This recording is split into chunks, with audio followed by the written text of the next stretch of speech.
Hello, my name is Norman. I had a stroke 12 weeks ago and I've been brought to Sandwell Hospital to do my recovery.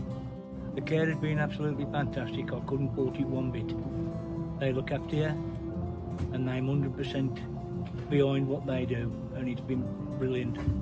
I think it's really important for people to have their say on how the stroke services in this hospital are worked. Go along to the event in September to have your say.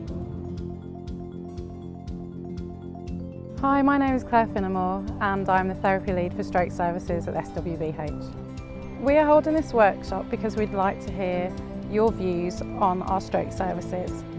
We are really keen to hear about your thoughts and ideas of how our service should be shaped. So if you would like to participate in this, we encourage you to come along to one of our stroke engagement events and have your say.